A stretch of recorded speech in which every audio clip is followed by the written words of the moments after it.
Bien, vamos a comenzar con los visigodos y los musulmanes en Hispania. Bien, estuvieron desde el siglo VI hasta el siglo XV. Bien, los visigodos fueron un pueblo que ayudaron a Roma en España y ya se quedaron. ¿Por qué se quedaron? Bueno, voy a poco a poco. El Imperio Romano estaba en crisis y los romanos pidieron ayuda a los pueblos visigodos, ya que España estaba siendo invadida por pueblos germánicos como eran los suevos, que se habían instalado en el norte de España, los vándalos, que estaban en el sur de la península, y los alanos, que estaban en el centro. Al venir los visigodos a ayudar a los romanos, se enfrentaron a los suevos, ya que los vándalos y los alanos, los vándalos fueron hacia el sur, al norte de África, y los alanos desaparecieron.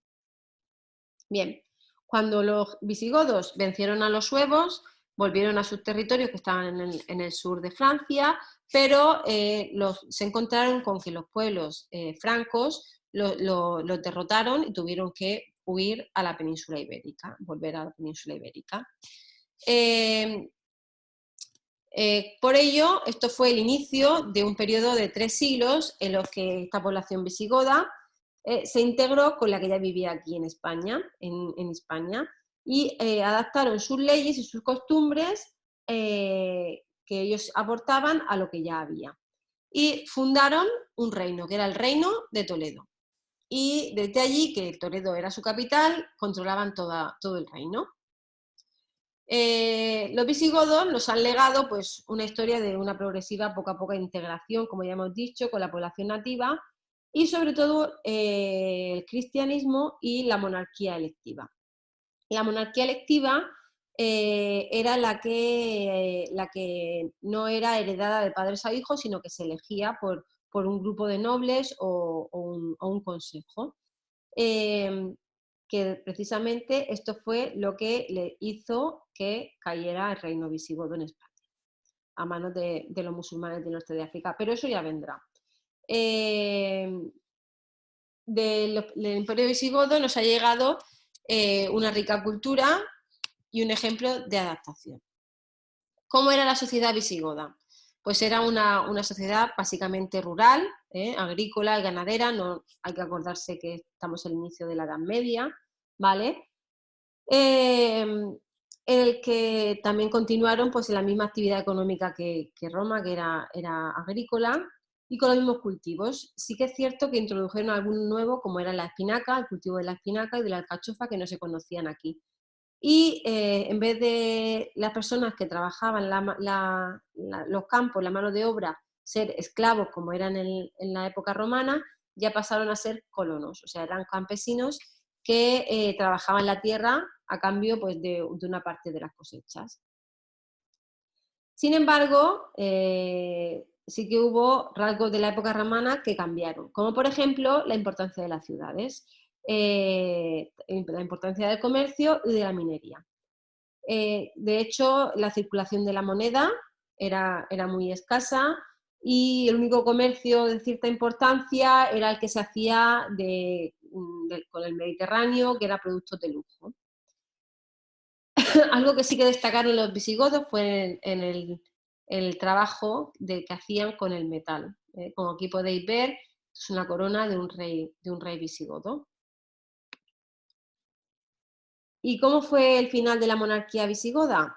Bueno, pues como hemos dicho, la monarquía no era hereditaria, aunque el rey Witiza, rey Witiza al morir, dejó los sabios, los nobles, eligieron a uno de sus hijos, uno de sus descendientes, como nuevo rey. Algo de lo que no estaban contentos otro grupo de nobles, que pusieron de rey a don Rodrigo. Tras ser elegido, pues en estas formas un poco extrañas, ¿no? Sin consenso, los herederos de Witiza pues, decidieron pedir ayuda a los musulmanes del norte de África, que a cambio de que pudieran entrar en la península y ayudarles a conquistar, a entrar aquí, ellos mantendrían sus tierras, sus privilegios y además se vengarían de don Rodrigo. Y de esta manera fue como los musulmanes entraron en la península, acabando con el último rey visigodo, que fue don Rodrigo, en la batalla de Guadalete en el año 711. Y así fue como comenzó la época musulmana en España. ¿Qué eran los musulmanes? Pues los musulmanes eran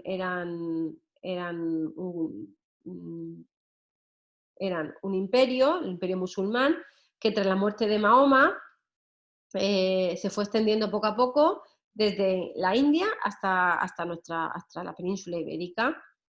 Atravesaron el estrecho de Gibraltar en el 711 y así comenzó la invasión musulmana de España. La evolución del Andalus se lleva en 5 etapas. La primera de ellas fue la entrada, ¿no? el inicio, como ya hemos dicho, de la caída del rey don Rodrigo en la batalla de Guadalete. Esto fue también gracias a un capitán musulmán llamado Tariq, que conocía muy bien las estrategias invasoras y que al vencer encontraron un estado sin monarca, sin poder, muy dividido y estaban dispuestos a expandir su cultura y su religión por toda la península ibérica. Continuaron conquistando progresivamente Sevilla, Córdoba, Toledo, Orihuela, Zaragoza y quedando solamente en toda la península ibérica un pequeño reducto en el norte, en la zona cantábrica, en los Pirineos, debido a que era una zona mucho más montañosa y más difícil de defender si no se conocía. Y ahí se quedaron los cristianos, ¿vale? Y fue donde comenzó todo a fraguarse para volver a la reconquista de la península. Pero eso es más adelante. Bueno, en solo 3 años ya habían invadido los musulmanes casi todo el territorio español de la península, como hemos dicho, casi sin encontrarse en ninguna resistencia, con lo cual pasó a llamarse todo el territorio conquistado por los musulmanes Al-Ándalus. Al-Ándalus se convirtió en un emirato, es decir, una provincia que dependía tanto política como religiosamente de la ciudad de Damasco, en la que había un califa, que era de la familia Omeya, que era el líder religioso y el líder político. Imaginaros que ahora, por poner una similitud, el Papa de Roma fuera el que más manda políticamente y religiosamente pues de todo el planeta o de toda Europa, para que veáis la gran cantidad de poder que tenían, que podían llegar a tener los califas. Pero la familia Omeya, que era la que se iban pasando el califato de uno a otro, o sea, era como la familia real, los Omeyas, fueron asesinados por otra familia que querían usurpar el poder y que era la familia Basí. Y a partir de entonces fueron ellos quienes gobernaron todo el califato de Damasco. La segunda etapa, a raíz de estos asesinatos y el cambio de familia, de la familia Omeya a la familia Basí, fue la segunda etapa en la que Al-Ándalus se convirtió en un emirato independiente. El anterior era dependiente de Damasco, política y religiosamente, pues este se va a hacer independiente. Ahora explicaremos por qué. No todos los omeyas murieron en ese asesinato, sino que uno de ellos, Abderramán I, pudo huir y refugiarse en Al-Ándalus y creó el Emirato de Córdoba. El Emirato de Córdoba sí que era independiente políticamente, aunque religiosamente seguían aceptando como guía religioso al califa de otra de las ciudades importantes del Islam, que era Bagdad. A ver, Abderramán I, para conseguir un Estado unido, lo que necesitó es tener un buen ejército formado por bereberes, que eran árabes del norte de Europa, eran ejército a sueldo. Luego tener ingresos económicos, y por ello impuso impuestos a la sociedad, tanto judíos, mozárabes y muladíes, y también pues intentar sofocar o suavizar las posibles revueltas que pudieran sus enemigos crearles. Tenía que tener controlado toda la zona norte de la zona cristiana. Bien, los emires tuvieron que enfrentarse, como he dicho, a los descontentos interiores formados por los muladíes y por los mozárabes, así como al avance cristiano. Los muladíes, como veis aquí en la tabla de la derecha, eran los hispano-visigodos, los españoles que vivían aquí, que se habían convertido al Islam. Como vemos, la sociedad andalusí también era una pirámide. Los que estaban arriba del todo, que tenían más poder, eran los árabes, que eran los que tenían las tierras, eran los nobles, el grupo más numeroso. Luego estaban los bereberes, que eran el ejército, y tenían menos tierras y peores. Y luego, abajo del todo, estaban los muladíes, que como he dicho antes, eran los hispano-visigodos que se habían convertido al Islam. Y luego estaba la población no musulmana, que era la que no creían en el Islam, en la religión islámica, que eran los judíos, que vivían aislados en una zona de la ciudad llamada Juderías, eran comerciantes y era gente que tenía mucho poder económico, era gente con mucho dinero.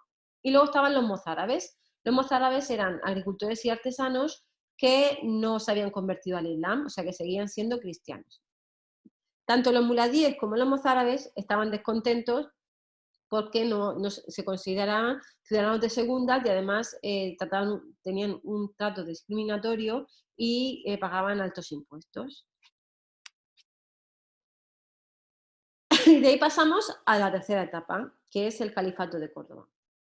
Antes eran, vamos a repasar, Emirato dependiente de Damasco, Emirato independiente políticamente, pero no religiosamente, y ahora pasamos a un califato. ¿Un califato qué significa? Pues que ya el califa era el que mandaba política y religiosamente en todo el territorio.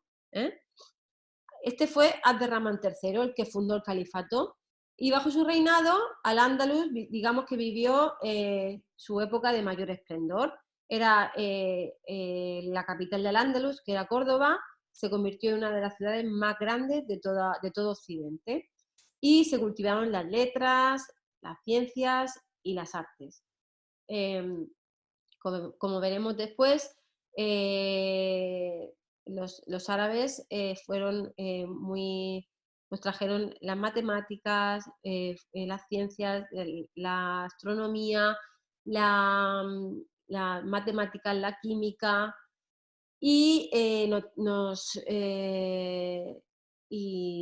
las letras. Llegaron a construir la biblioteca mayor de todo Occidente en Córdoba, copiando los libros más importantes del momento. Y tenemos arquitectura que nos ha quedado de ese momento, tal como la mezquita de Córdoba y como la ciudad Medina Zahara. Hacia el año 1030 comenzaron a haber descontento general entre las clases pues, más oprimidas, como hemos dicho, pues, los muladíes, los mozárabes. Entonces, esto produjo que el territorio musulmán se resquebrajara, ¿vale? Hubo una división de toda el Andalus en 27 reinos pequeños, llamados reinos de taifas. Bien. La cuarta etapa, los reinos de taifas. Los reinos de taifas, como veis en la ilustración de arriba, eran vecinos que se llevaban muy mal. Es decir, eran pequeños reinos en los que había un rey y se destacaron los reinos de Sevilla, de Toledo, de Badajoz, de Zaragoza, de Valencia, como podéis ver ahí en el mapa. Esta desunión y estos pequeños rifirrafes entre estos reinos debilitaron al Andalus, y esto fue muy bueno para su enemigo, que fueron los cristianos, los reinos cristianos del norte, que aprovecharon esa debilidad para atacarlos. Para poder defenderse, estos reinos de taifas pidieron ayuda a los bereberes, a los almorávides y los almohades, que eran guerreros bereberes del norte de África, y intentaron parar este avance, pero finalmente cayeron en la batalla de las Navas de Tolosa en el año 1212, en los que los almohades fueron vencidos. Y poco a poco los cristianos fueron conquistando progresivamente de arriba a abajo, del norte a sur, casi todos los reinos de Al-Ándalus. Y llegamos a la última etapa, el avance cristiano y el final del reino de Granada. Los reinos cristianos, como hemos dicho, fueron ganando terreno a los árabes, y el último que resistiría sería el reino nazarí de Granada. Su último rey, que fue Mohamed XII, aunque fue conocido como Boabdil, fue derrotado por los reyes católicos, que se vio obligado a rendir, a dar Granada el día 2 de enero de 1492. Y posteriormente pues, se incorporó a la corona de Castilla. El rey Boabdil, que lo veis aquí en la foto, pasó a la historia como un cobarde que no luchó por su ciudad y se rindió. De hecho, ha pasado hasta hoy una frase que decía que al darle la llave de la ciudad a los reyes católicos, se fue llorando. Y su misma madre le dijo: no llores como un niño lo que no has sido capaz de defender como un hombre. Pues bien, esto queda un poco así en la anécdota, ¿no? Pero el reino nazarí de Granada nos ha dejado grandes obras arquitectónicas como son la Alhambra. Bien, aunque el reino musulmán finalizó en el 1492, hasta hoy nos ha llegado su legado. Es decir, gracias a la ocupación árabe en nuestra península, tenemos utensilios, tenemos conocimientos tales como la pólvora, el ajedrez, papel, la numeración tal cual la conocemos ahora mismo, la forma de contar, la brújula, los molinos de viento, el jabón, instrumentos para observar el universo como el astrolabio, sistemas de regadíos como la noria, el arroz con leche, cultivos como el algodón, la berenjena, la alcachofa y el arroz. O sea que nos aportaron muchísimo. Y por último, las ciudades andalusíes. No tenemos que olvidar que las ciudades andalusíes son ciudades medievales en las que en el centro de ellas se encontraba la iglesia y el mercado. Pues bien, la iglesia andalusí corresponde con la mezquita y el mercado es el zoco. Además, en una posición, digamos, excéntrica, o sea, a las afueras, se encontraba una fortaleza o alcazaba, un alcázar, que era para vigilar que no vinieran posibles enemigos, y se encontraba en una zona elevada. Y luego se encontraban los barrios distinguidos según la clase social, y la muralla separaba lo que era la ciudad del campo. A las afueras de la muralla había una zona de huerta con una intensísima explotación agraria y zonas de regadío, que se producían los alimentos y las materias primas para alimentar a la ciudad. Pues bien, con esto acabamos el apartado. Espero que os haya gustado y nos vemos la semana que viene.